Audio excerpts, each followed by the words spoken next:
Finding the balance between conversions and branding can be a hard task. On the one hand, you want to be on brand, you want to fit your brand image and look professional, but on the other hand, you want to scale and be as aggressive as possible with your marketing strategy. So in this video, I want to talk about the things that you should keep in mind when changing between branding and conversion focus, and also just talk about the fact that this is not necessarily a binary choice and what are the pros and cons of each. My name is Justin and I'm the founder at Wozo Media, an e-commerce marketing agency specializing in elevating thriving brands by simplifying e-commerce growth. So at the agency, we've kind of divided the client pool between two singular objectives. So we did do a bit of a polarized or binary choice by making that effective within the agency client pool, but we have clients that wants to scale and we have clients that want to be profitable. And that doesn't necessarily mean that scaling won't be profitable, and that again, on the opposite side, the profitability doesn't mean scaling, right? So with that said, I kind of want to detail both and what makes us put a client within a certain bucket. And again, what are the kind of pros and cons of each bucket? So the profitability bucket is usually someone that doesn't necessarily want to increase ad spend that much. They are usually not aggressive with ad spend scaling. They're pretty afraid usually to scale aggressively. They want to maintain ad spend, just simply try and get a better ROAS overall. And branding is usually very important for them. So this is usually where you see a lot of brands getting stuck at, and I kind of want to break this down in this video, but you see a lot of 7-figure brands that are in their transition to 8 figures, just getting stuck at the branding stage. They invest thousands of dollars into a good brand image. They have an amazing logo. They start producing more professional video shoots, photo shoots, just to make sure everything looks on brand. So this is great, but again, it kind of limits us to advertising for branding and profitability, because on the other hand, if I get into the scaling buckets is usually for brands that are not afraid to spend aggressively. Those are usually brands with a strong back-end infrastructure, so they don't necessarily are aiming for profitability on the front end, or at least they hope to be breaking even or slightly profitable on the front end.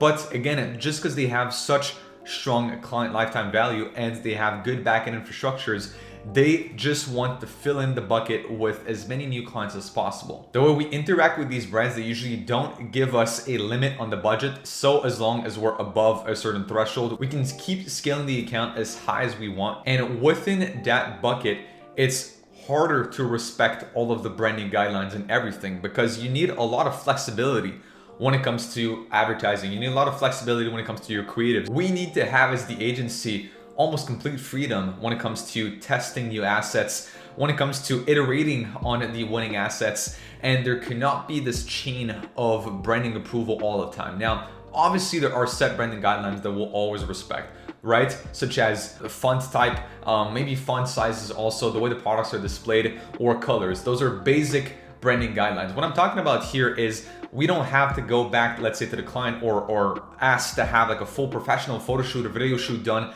to get the assets up and running. Or as an example, we have the green light to use automatic ad placements or standard enhancements on the ads in order to get this slight edge in performance, because a lot of our clients don't want their assets to be cropped or shown in specific placements. And again, this kind of limits the overall possibility of scaling. So again, on one hand, you have the scalability bucket. On the other hand, you have the profitability bucket. So now, which one should you be in? And that question is going to be up to you to answer, but I will kind of give you all of the options on the table today and why you would want to choose one option over the other. Now, the scaling bucket, in my opinion, should be for most business owners. Pretty much every single e-commerce business owner watching this video, you should be in the scaling bucket.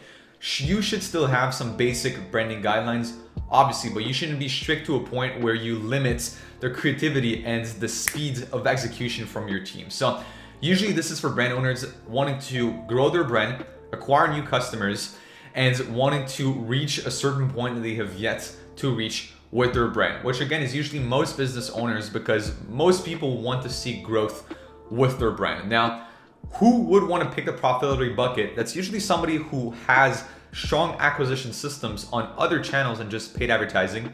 That probably is someone that is not necessarily seeking to grow their brand that much. They're pretty happy with the brand size and they just want to have a small, consistent growth with the brand. Or that is somebody who is coming to a point where they're pretty much fully saturated their market. So they've tapped out most of their market and it's hard for them to really get new customers. Therefore, they're focusing on profitability rather than on acquiring new clients. The latter applies to small markets. As an example, I'm going to give you 2 examples of clients where we have that happening. So we have a lot of clients within the Quebec market here in Canada. So that market in itself. So let's just take for this example one of our jewelry brands. If we take the most broad audiences we can have on Facebook for that brand, it's 1.2 million people. It really is not that many customers. You can't just go out at it and advertise with $5,000 a day as an example. The max we've been able to scale an account solely within the Quebec market is $2,000 a day. More than that, the frequency gets so high and you just get a lower ROAS. There becomes a point where more is necessarily not better. And that point within the Quebec market is about 2K a day. Where 2K a day, it comes down to about 60K per month in ad spend. You put that into the US market as an example, 60K per month in ad spend, there's a bunch of big players spending much more than that on that market, and the market can sustain it. Why? Because there are 300 or so million people you can actually target versus that 1 million pool of people within the Quebec market have Facebook that are female and that fit within this demographic. The second example I have is a very limited interest pool of people. So yet again, we had a client that was advertising for jiu-jitsu gear. How many actual jiu-jitsu fighters are there? Not that many. It's not like you're advertising for soccer, football, hockey gear, whatever the mainstream sports are. Jiu-jitsu probably a little less known, and to go out of your way to order from an e-commerce brand that you may not really know about jiu-jitsu specific gear depends. Plus, that brand also had gear that depends on the level that you were at within your jiu-jitsu career. So yet again, not all jiu-jitsu products were meant for all participants of that sport. And last but not least, the last point I want to make in this video is just purely around branding. I was a graphic designer. I studied graphic and web design in college. I graduated with a degree within that. I started my career as a graphic designer. I freelanced for many years, so I'm very familiar with the world of branding. And when you talk about branding, it gets very particular because people usually have a very hard time to find a brand image that they're happy with. And then once they do, they don't want to let go of it. They're very afraid of diverging from this brand image. But this is shooting themselves in the foot. Because by doing so, again, by limiting, let's say, your ad possibilities, by not using standard ad enhancements, by not being able to use automatic ad placements, you're taking a lot of control away from the ad platforms that their AI is much smarter than you are. It will take better ad decisions and it will perform better if you give it full responsiveness of showing your ads however you see fit. And second of all, with the recent video I just made on Facebook's Terms of Services update, Facebook literally said that they reserve the right to show and display your ads however they see fit, no matter what the option that you picked in the ads manager is, meaning that you will inevitably be losing control over your ad placements as time goes by. So I think it's time for anybody who's stuck thinking about just brand and the brand image as a whole to limit the branding guidelines and restrictions that they have to simple things that can be followed at scale. Because that's the thing, usually branding is good if it's followed at small scale, like organic content as an example. You're not gonna post 18 times a day with organic content, whereas you might need to launch 15 new ad iterations in a single day, right? So if you need speed of execution like you do with ads, I recommend that you limit the amount of branding guidelines that you impose onto your ad team to, again, stuff like fonts, colors, possibly also product bundling or placements. As an example, that jiu-jitsu brand I mentioned earlier, they did not want us to show models that had, let's say, like an upper body that was naked with just the shorts. They wanted us to show the full set. It's completely fine. We can follow that guideline at scale.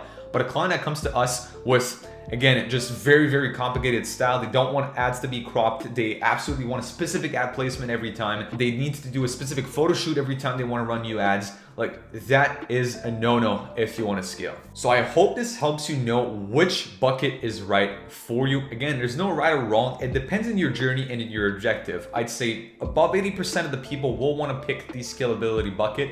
And I've explained in this video what does that entail. So it's okay to have branding guidelines, but limit them to as little as possible so that it's easy to follow at scale. For the profitability bucket, if you don't necessarily want to aggressively grow, if you've pretty much tapped out your market or are close to be tapping down the market. And if you're happy with a slower growth pace, absolutely go with the profitability bucket. On that note, to be one of the first to know about these upcoming YouTube videos and to have access to our free exclusive 25-minute TikTok ads training, I'd say click the description down below and join our free Facebook group. Make sure to fill out the questionnaire, as we're only taking on applicants that have answered every single question to make sure that we have the highest quality of group members to eliminate as much of the spam as possible. And with that being said, if you are listening to this video, you are an e-commerce brand owner making at least $50,000 a month with your e-commerce brand, then also check out the description down below and book in a very short 30-minute demo call with our team. Fill out the pre-call questionnaire and watch the thank you page video to get familiar with what's going to happen on that call. Last but not least, we're going to meet over a quick video call, and I'm going to be more than happy to present you on our solutions, what we offer, and see if you're a good fit for one of our e-commerce marketing programs. So on that note, make sure you check out other videos on the channel for some more useful e-commerce marketing tips, and I'll see you guys in the next video. Peace.